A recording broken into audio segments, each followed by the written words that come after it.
that's kind of the situation where you go, guys aren't going to college, and then girls like dudes that are, educated have more, and employed. is the actual thing that happens on average is that girls start being down with having a guy that makes less money than them, because that's sort of like biological, right? Unfortunately, no. So guys that are in relationships with girls where the man isn't the primary breadwinner, 50% more likely to need to use erectile dysfunction medication.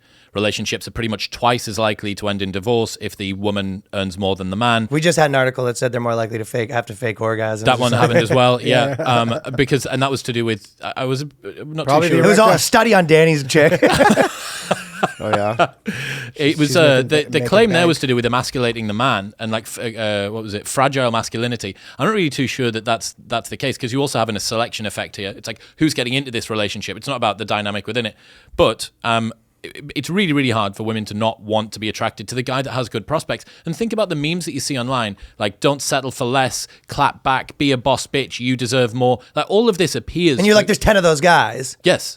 Yeah. Precisely. So and they have their act, and they're choosing from 12,000 of you. Precisely. Yeah. So I will say though, I guess for women, because they have the biological element of whatever the clock's ticking, they can kind of be they're gross. They can be that selective for a time, and then eventually, I mean, you see it a lot. They'll be like, you know what, I'm going to keep my options open. I'm going to really aim high, and then you see it all the time where they're like, all right, it's time to stop aiming high. And Chuck's fine. Yeah, let's just settle down here. Well, that's hitting the wall, and that's scary, because the problem is, imagine this, right? You're a girl who is told by culture that if you get a good job and become employed, you can have it all, and then you can settle down and get a family later on. And maybe that's true, but you go through all of your 20s, getting a PhD or a master's or something, and you start a company and you're earning loads of money, and then you find out at 29 years old, when you think, okay, I've done a good bit of stuff, maybe it's time to find a partner and settle down, that all of the guys that you want to date, you're getting out-competed by some 21-year-old barista that's hot as fuck,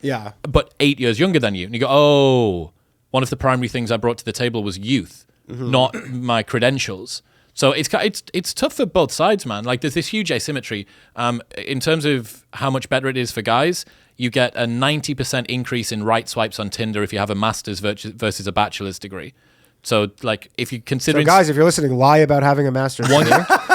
There you go. No one's checking. Yeah. No one's checking. Yeah. But so the point is that it's one of those things. You're going to get these asymmetries, right? And whatever it is, the bottom 20% of men, the bottom 80% of men compete for the bottom 20% of women on Tinder. The top 80% of women compete for the top 20% of men. Is that that's the dating imbalance thing that you've been talking about? Yes, Pareto. Distribution. Yeah, but it happens to be shown out perfectly. Yeah. Well, I mean, the 80-20 rule is like, it applies to everything. Yeah, everywhere. But you have these turbo chads, if you top 20% of guys have access to pretty much the entire dating market, they can choose whatever they want. They're not going to settle down. They're not settling down at all. And the final part of this puzzle, which is really weird, girls will sleep with guys that are outside of their normal dating window and think that skews their future preferences for what they want. So they're going to have sex with a guy that was never going to wife them up or make them give them a relationship. But they go higher, not lower. Yeah, so they're going to presume, oh, well, I'm no longer going to settle for this type of guy because I fucked this type of guy. Yeah. It's never going to come back down. It's like anchoring. Precisely, yeah. It really is, because, every dude will be, like some fucking whoever. Savage. Yeah, whatever. Yeah. You'll smash kind of anything. Yeah. And she might be like, oh, this is something. That's my new what? waterline for what I'm supposed to go with. And you realize that person was never, ever going to get into a relationship with you. Yeah. But the reverse doesn't happen with guys.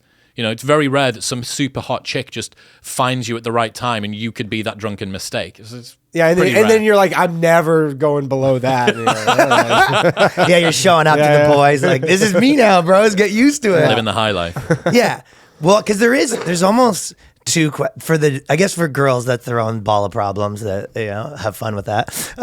For dudes, it kind of is, there's the on average what to do, but then there is the specific individual thing, because I'm always like, you could, no matter what, as a dude, you could beat the trick to being a dude is like, hey, how do I get closer to that 20%? Yep.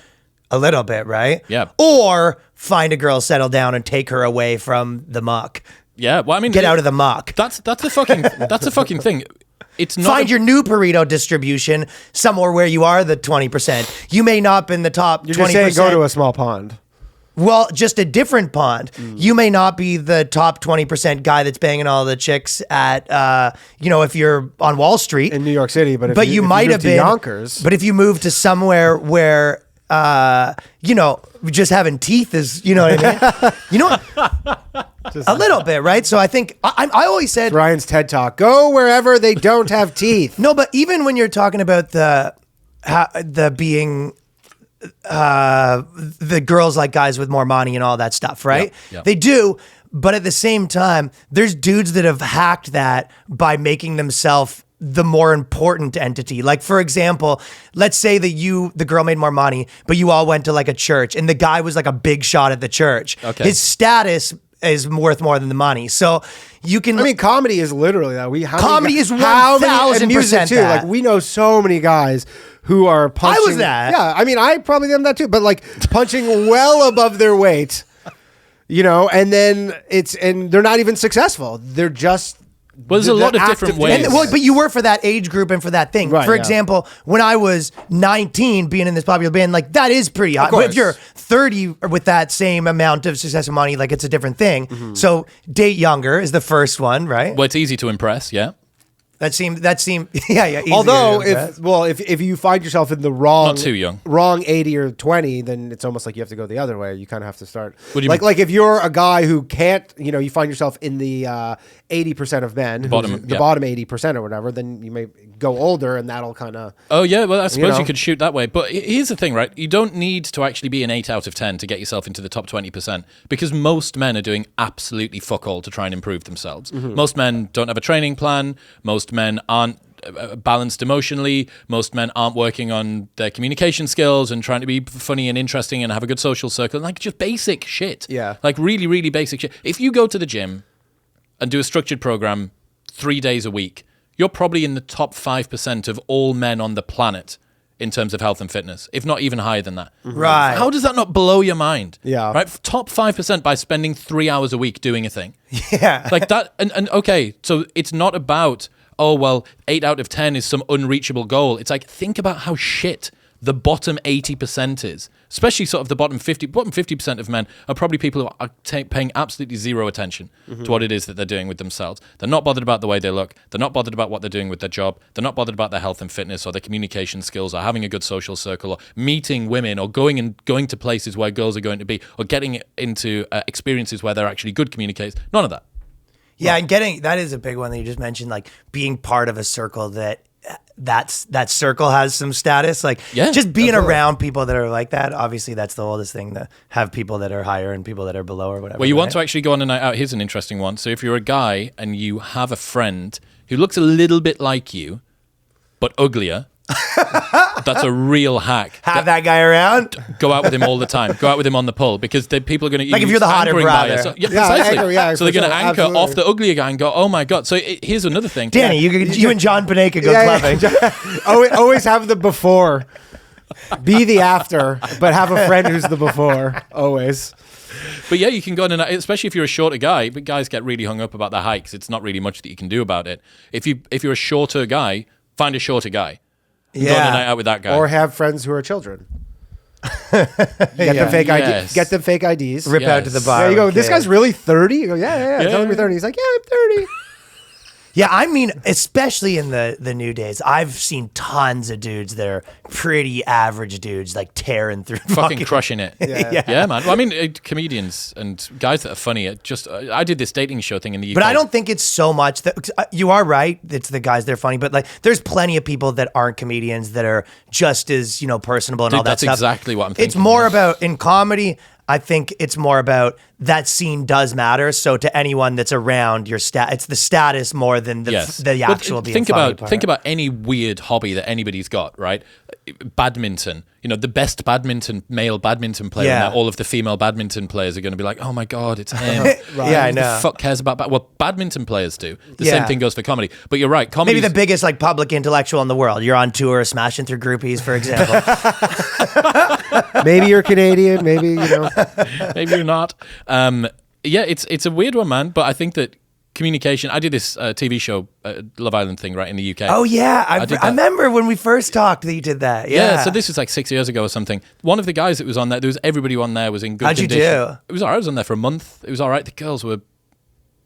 They got the casting better in future series. I'll be diplomatic about You it. got So a you bit, yours was all the 80s? It was just it was a dress rehearsal. Okay. You were the guy in the show being like next. Well, no. Well, I guess it went the other way around because I've been like talking about this bit on stage, but on Love Island, and they basically. Like I was saying, it's like a show that girls watch, yeah, right? Like a reality show Yes. for girls, right?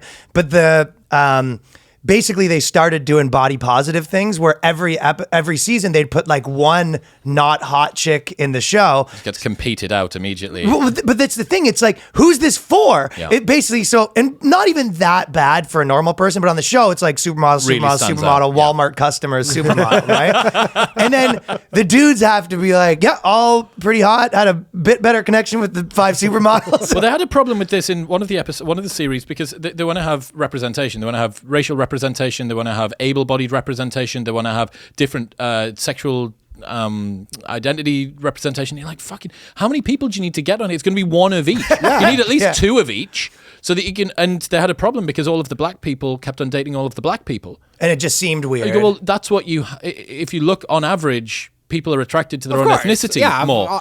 They said, even there's like a cultural thing where, like, you know what I mean? If the people that you grew up with, they're kind of know more. You sort of know how to pick up the girls better too, right? Because you know what they're into. You know, It's just more comfortable. Dude, if you're like you don't have to explain all this stuff about your culture to someone who has no idea about it. You know the buttons to push to, like, you're okay. If you're some dude that has a few moves that works with girls or whatever, you have a way you pick up girls, and you meet someone that's from a different, like, completely different world than you're from. Your moves don't work anymore. She's like, what? Yeah. Fuck did you say? But there was a guy on this show who wasn't one of the best looking lads at all, but he was by far the funniest, like the most extroverted guy in there, and he that works on TV for sure. Yeah, crushed it. Got this ex-Playboy model, just won the show. Ended up winning the show because he was just a funny guy that was personable. So yeah, did you bang any of the girls from the show? No, man. It wasn't like that. It kind of was. One of the lads wanked on TV, which was strange. It's like, dude, you're on a dating show. What's going on? Yeah. But no, it was fun. It was fun to do. But the first season was like a dress rehearsal, basically. And then the next season, they really got it right. They were using shit like Snapchat on the first season to promote it. It was very strange. Oh. Yeah, weird one. Oh, weird. That is interesting, though. But yeah, then they would have these girls that weren't that hot, and then a bunch of them kill themselves because people on the internet are, you're not fucking hot, and then assholes. The vibe of definitely, but like also I place like a lot of the blame on the Hollywood machine part of it, where they kind of now go to you and they were like, "What? You don't think this girl's hot?" And everyone's like, "You know that. That's the reason she's you here. put them on. You put them on, and you're like, yeah, inclusive, and you go, yeah, inclusive of not hot girls. That's the whole thing you did here. It's like." I think it's like putting a 12-year-old in the NBA and then, losing every game and all the fans are like, fuck this kid. And then you tell the fans they're the assholes. How could you say this to this child? Yeah. Yeah. I mean, it's like the producers are just trying to not get in trouble by doing that, essentially. Yeah. And then, but it's you end up getting not the competed point of the out show. because on the show it's desire, right? You can't really fake it very much. Fellas, thank you for watching that clip. Now, if you want to support this podcast, an easy way to do it is patreon.com/theboyscast. There's a new episode every week, only 5 bones, and we got tons of episodes there already. So support the dogs. Support the dogs. I've been Bo and Yang.